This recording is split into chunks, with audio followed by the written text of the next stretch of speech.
We got a new camper and we need to put on some weight distribution brackets. We've got them on our little rescue wagon that we take behind the Jeep, and the Jeep, if you're not careful, it'll squat. Dry weight on this is about 2,300 pounds, so it's actually well within the towing range of the Jeep.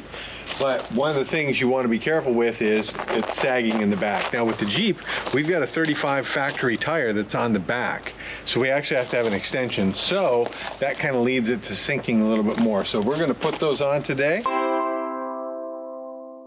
One of the reasons we had to use a weight distribution hitch on this very tiny camper is actually that we have a generator box up here up front, and we're actually able to use the 3500 Predator generator on that now. Initially we had just a smaller one, but the Predators are so good. So that's another reason why we need one on this camper, because a buddy of mine is going to weld up a box. We're actually going to raise the battery and the tank, and it'll actually have a generator box where the generator slides in. So that's one more reason why we need to have the weight distribution hitch. Make sure, because it's going to be a little bit heavy on the tongue. Now, with the extension, I do have a maximum tongue capacity of 400 pounds on the tongue weight, so I actually ordered a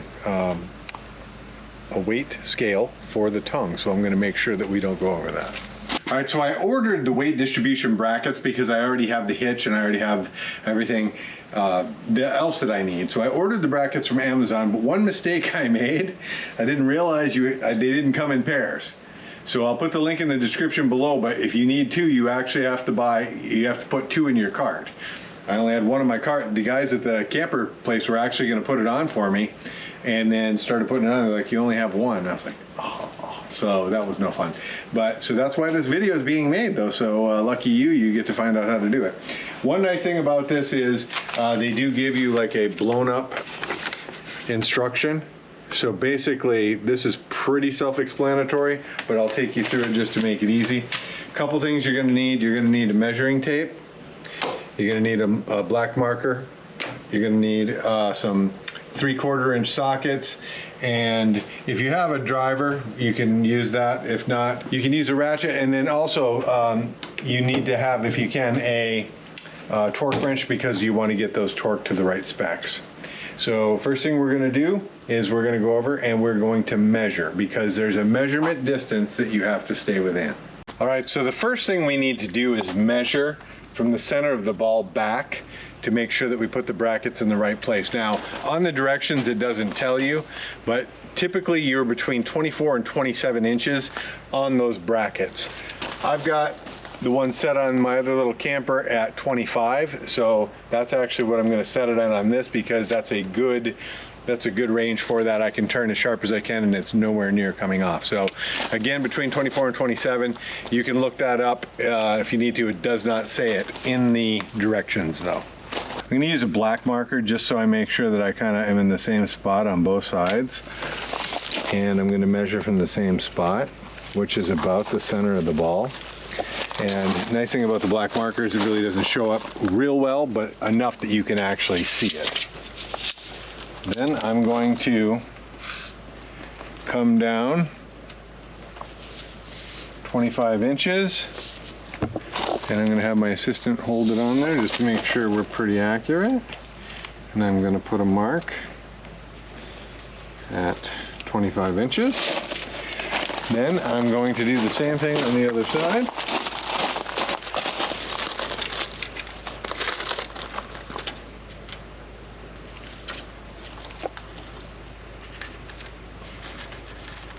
All right.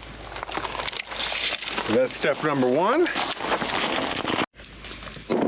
So we're going to put the two bolts through where there's two on the back. These are the short ones, okay?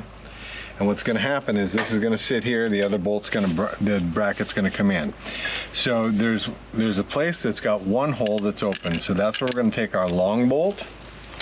And what we're going to do is we're going to sandwich this on. So I'm going to kind of squeeze that together just enough to put a lock washer on. And one of the bolts, not the one of the nuts, not the nylon nuts. I'm going to get that just started enough to kind of hold it in place, okay? Then I'm going to set it on my line. So now this is the way it's going to be on here once we start. Then this will come on. That way you can adjust this up and down without having to take everything off every time.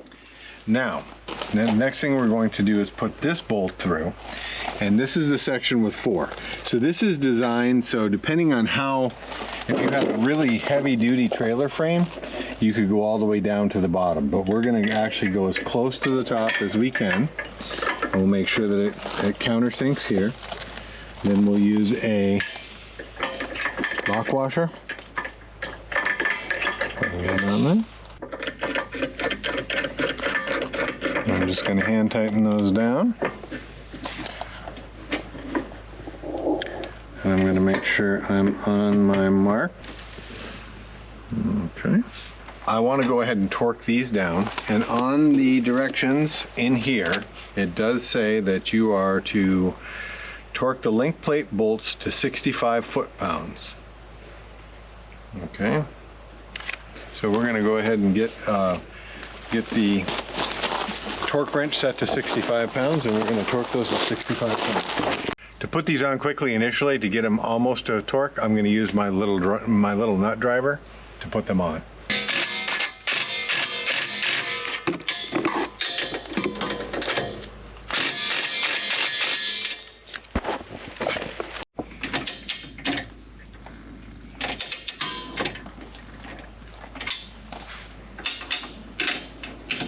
As I'm going, I'm taking these until they feel like it's fixing to make the torque snap.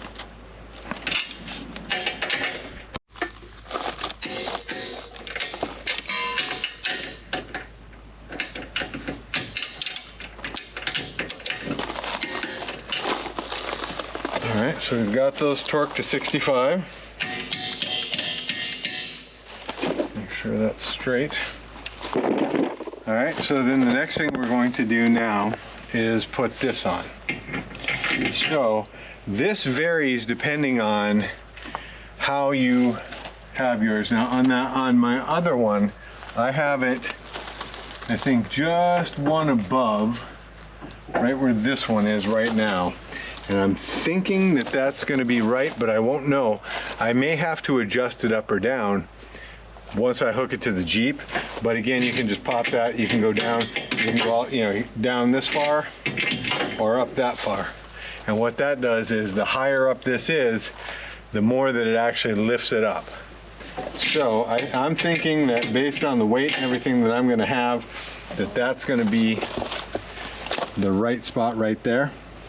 And again, may have to adjust it later.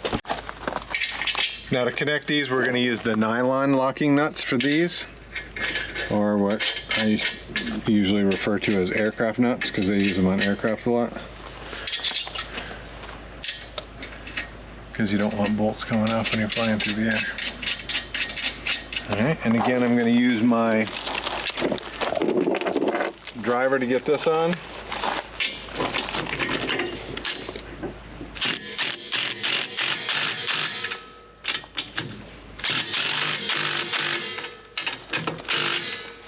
And then this one will be torqued according to the directions to 75 pounds.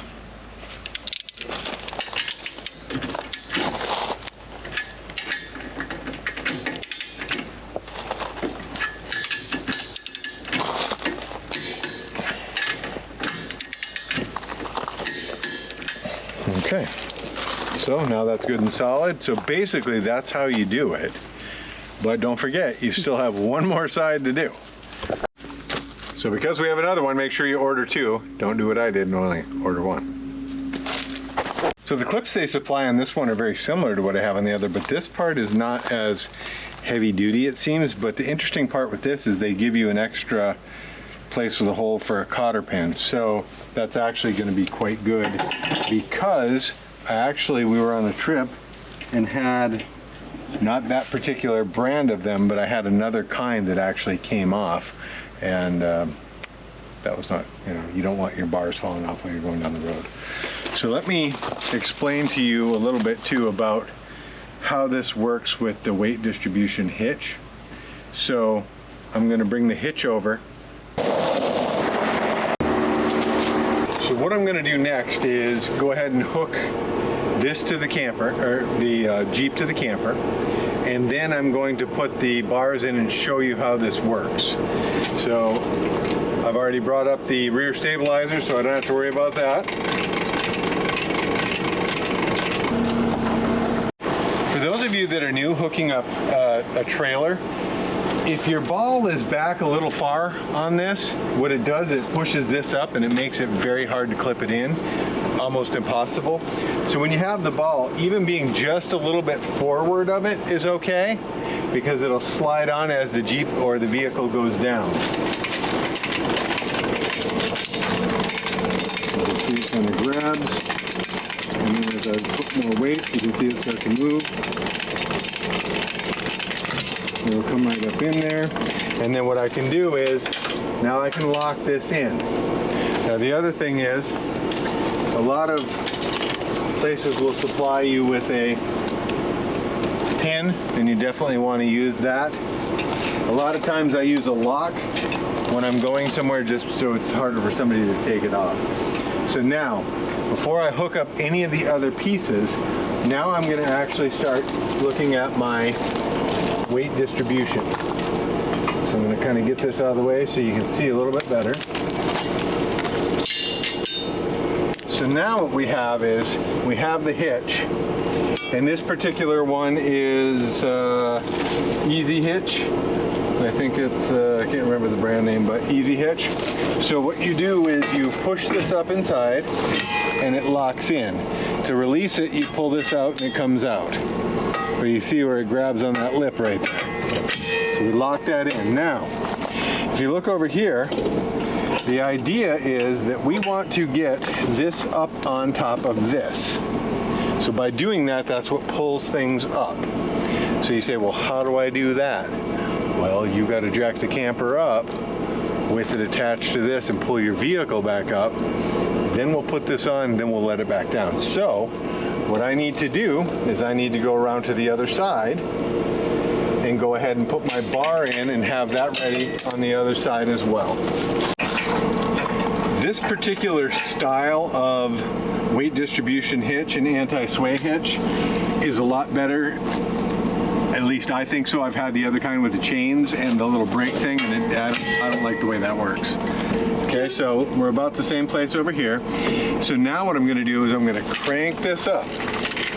And I'm going to kind of have this over here pulling on it to see when it gets to the level that it's finally going to slide over.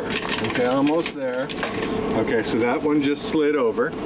Now, sometimes they're not equally distributed, and see on this side it's not quite high enough yet, so I got to keep cranking it. Okay, so that fits on there. Now I'm going to put my pins in because they will be under a lot of pressure once it goes through. So we set it in, let this clip go over the top, which will keep it from coming out, but then also I do like this little cotter pin that gives it an additional piece to keep it safe.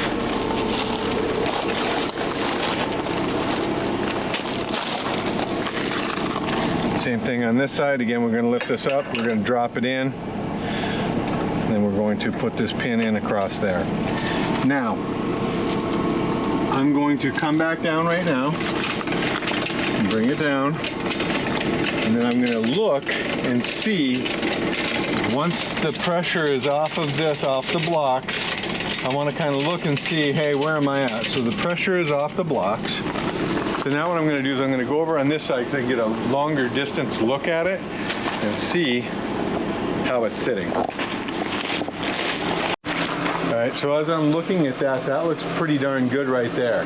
If anything, I may take it down one notch, but I've still got probably 130 pounds of stuff that's going to be going on the front. So as there's more weight up here, that'll push it down a little bit more. Now, of course, I'm more than 130 pounds. Let me go this way. So you can see with additional tongue weight, that'll bring it down just a little bit. So for me right now, I'm going to leave it right where it's at. But again, if I wanted the trailer lower, I would bring this down lower. If I wanted the trailer higher, I would bring this bracket up. So remember, you want to do this when you're loaded too, because if you don't do it when you're loaded and you add more stuff in, it could sink it lower. You want to have as close to what you're going to have when you're traveling as possible. So the next thing I'm going to do now, because I can't go anywhere yet if I actually want to drive somewhere, because I don't have my safety chains on and I don't have my outlet plugged in. So I'm going to take you through that. I'm assuming some of you maybe have not hooked up a camper before, and it can be kind of scary. So we're going to hook in our safety chains. Okay. And we're actually going to, I'm going to hook this one on this side. I like my safety chains to be crisscrossed, like that. And then I'm going to continue to bring the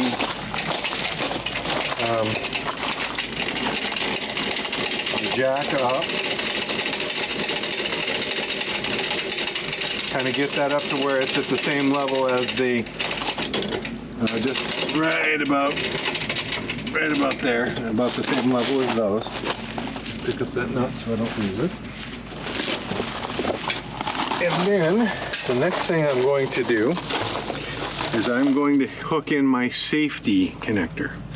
Now what this does is if something happens and the trailer becomes detached, there's a battery that's connected to the brakes. When this gets pulled out, it'll pull it out of this little piece right here. You can see when it pulls, I'll do it without scraping my hand. Okay, so it pops out like that. That automatically locks up the brakes on the trailer. And then hopefully what happens with that situation is that, put it back in there. Hopefully what happens is that stops your trailer from going wild and, you know, running off and hurting other people. So we're going to attach this. We're not going to attach it to the safety chain, because if you attach it to the safety chain and the safety chains come off, there's nothing pulling on this. We're going to attach it to the same place we hooked the safety chain. So that will make sure that it engages, okay? Then we're going to run our line down. Now, one convenient way to run your line, if you have a lock or if you have one of these clips, is actually to come and go through the clip with your line. And that's a handy dandy little kind of trick to keep your stuff kind of in line, okay? So then what I'm going to do is I'm going to plug my 7-way switch in and make sure, and what it does is it goes in, and it only goes in one way because you have a little line right here. So you have to look in there and see where your line is, which is on this side. And when I push it in, it's also got this lip. And that lip will actually grab onto the cover, and the cover grabs onto that lip. So now, other than removing this and removing the chocks from the wheels, we're basically ready to go. So, not a very hard project, but it does help out. Also, when you're going down the highway, trailers can get squirrely pretty easy. This helps it not be nearly as squirrely. Now, if you really want no squirrel, you have to go with like a fifth wheel, because fifth wheels do tow a lot better than trailers. But with this, it's very, very, very much an improvement over what you would have if you didn't have it. So hopefully that helps you get set up where you need to be. And remember, doing things yourself allows you to save money, but it also allows you to be free. See you in the next project.